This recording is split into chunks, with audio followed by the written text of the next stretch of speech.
Crown Princess Mary of Denmark holds a meeting with the CEO of Global Partnership for Education in Copenhagen. Queen Mathilde of the Belgians attends the 2023 AWA Prize ceremony in Brussels. King Felipe VI and Queen Letizia of Spain host a New Year reception in Madrid. And Prince Albert II of Monaco gives an interview ahead of the Feast of Sainte Dévote celebrations in Monte-Carlo. All this and much more coming up next on your Royal Daily News.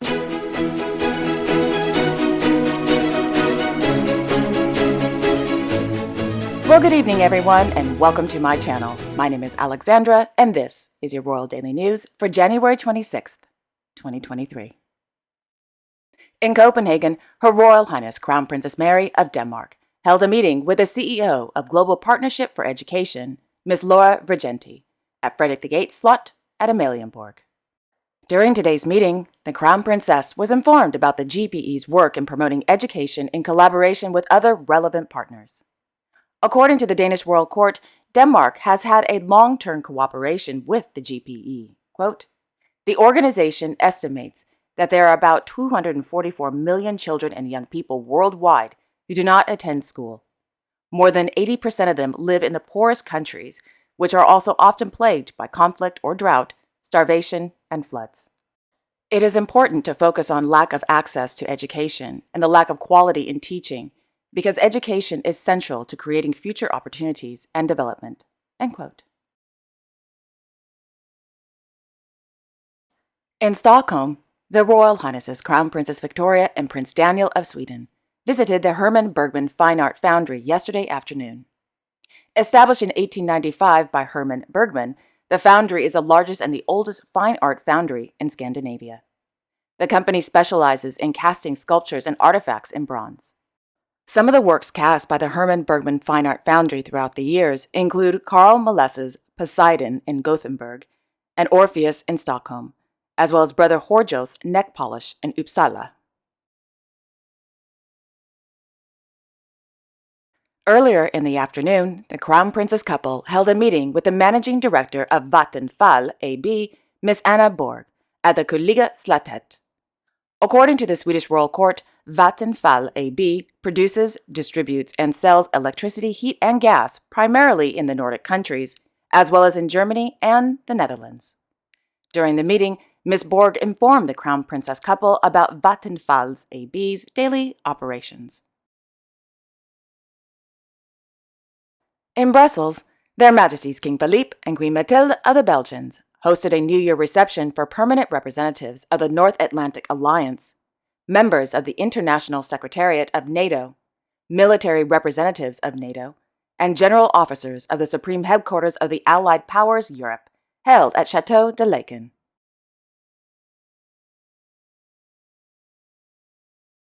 In the evening, Her Majesty the Queen presided over the 2023 AWA Prize ceremony.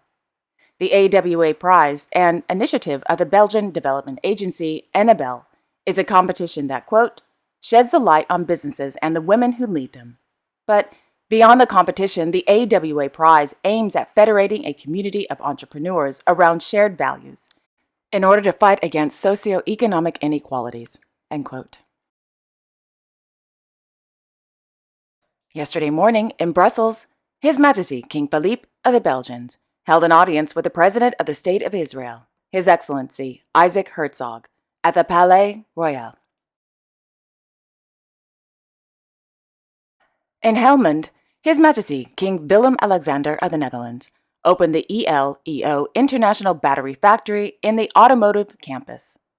Established in 2017 by 3 students from the Eindhoven University of Technology, the ELEO designs and builds high-performance battery systems for a wide range of industrial applications, including construction and agricultural equipment, as well as commercial vehicles. The new 3,000 square meter building will allow the company to increase its annual battery production, quote, tenfold to 500 MWh. That equates to about 10,000 battery packs, end quote. During today's visit, His Majesty the King was given a tour of the new building and met with the staff and the company's founders, who informed the king about the company's daily production of, well, batteries. Yesterday morning in Den Haag, His Majesty the King held an audience with a new chairwoman of the Parliamentary Party of the Christian Union, Miss Miriam Picker, at the Palais House ten Bosch.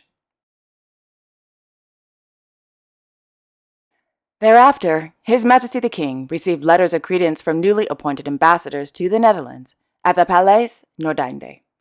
The newly appointed ambassadors are from the Republic of Poland, the Republic of Colombia, and the independent state of Samoa. In the afternoon, His Majesty the King, accompanied by the Minister for Health, Welfare and Sport, Mr. Ernst Kuipers, visited the Central Netherlands Care Coordination Center in Zeist. Meanwhile, Her Majesty Queen Maxima of the Netherlands, as honorary chairwoman of Mind Us, paid a working visit to a community center. According to a press release, the working visit was organized in the context of mental health of young people and focused on initiatives aimed at low-threshold help. Various facilities have been started up in Utrecht for and by young people to help them grow up mentally healthy. During yesterday's visit, representatives from 3 initiatives talked about what they do for the mental health of young people. Her Majesty the Queen ended her visit with a tour of the community center, as well as listened to a presentation from the Ironing Board Poetry Duo, and a stand-up comedy routine by a group whose name I can't pronounce. In Hoogvliet, Her Royal Highness Princess Laurentien of the Netherlands participated in the 20th edition of the National Reading Day at the Notencracker Primary School.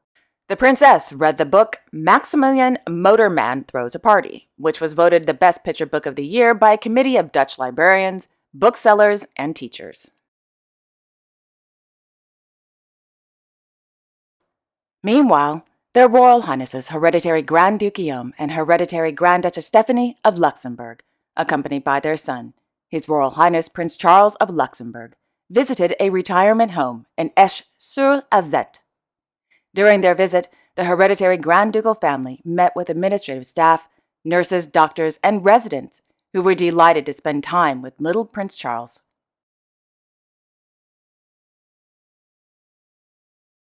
Yesterday morning, in Madrid, Their Majesties King Felipe VI and Queen Letizia of Spain hosted a New Year reception in the Gasparini Room at Palacio Real de Madrid for members of the diplomatic corps accredited in Spain and senior officials from the Ministry of Foreign Affairs, European Union, and Cooperation. After the formal receiving line, Their Majesties ushered their guests into the throne room where His Majesty the King gave a speech, stating, quote, "It is essential that the international community, of which you are as His highest representatives here, continue to work for a peaceful international order in which justice and law prevail, and not the imposition by force of weapons or threat of their use. In this geopolitical context of multiple interrelated crises, Spain remains fully committed to multilateralism. It is the only effective way to respond to global challenges that exceed the capacity of states, such as the humanitarian crisis, health or environmental issues, as well as large migratory movements, illicit trafficking and criminal networks, obstacles and imbalances in international trade, or large scientific research projects." End quote.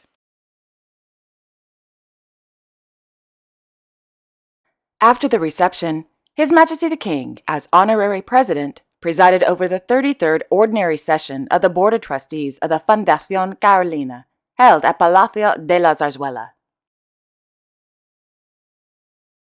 In Amman, His Royal Highness Crown Prince Al Hussein bin Abdullah II of Jordan, as Regent, inaugurated the newly restored Princess Basma Comprehensive Health Care Center this afternoon.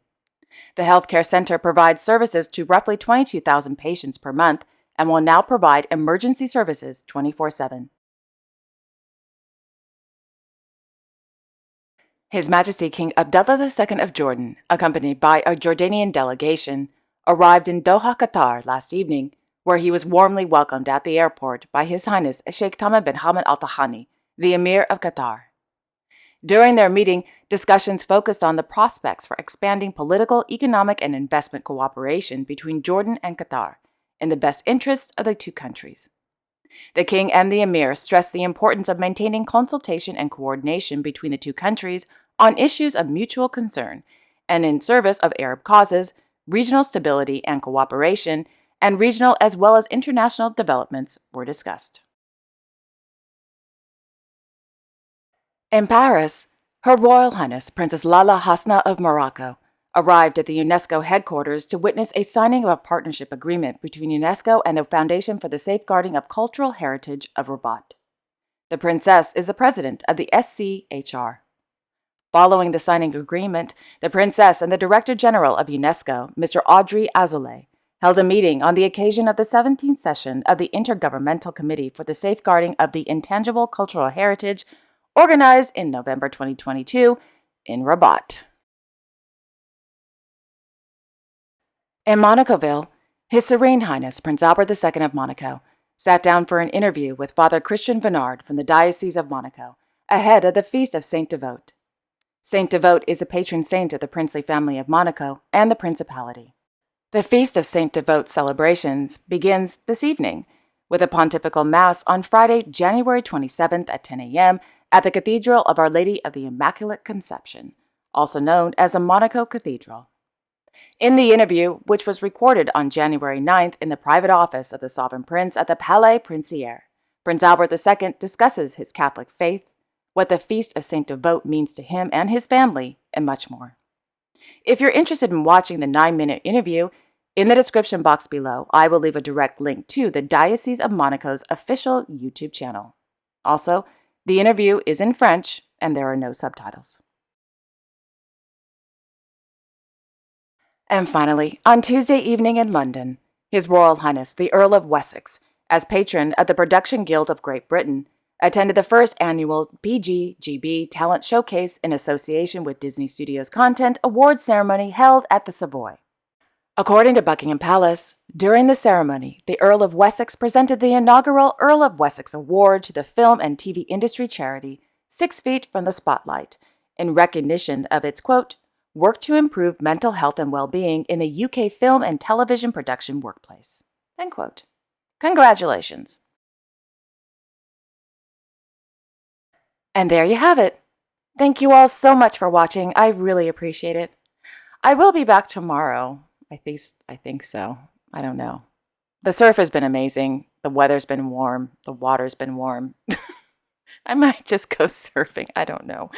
But if I don't, I will definitely bring you all the latest royal news. So with that being said, have a wonderful evening, everyone. And I might see you tomorrow. I don't know. Depends. Or maybe I'll just do both. Maybe I'll go surfing in the morning or just go for a swim in the morning and then come home and then upload a video. I don't know. Who knows? With that being said, again, have a wonderful evening, everyone, and a great day tomorrow. And if you want to, like, share, and subscribe. Or not. Okay. Bye-bye. I heard you.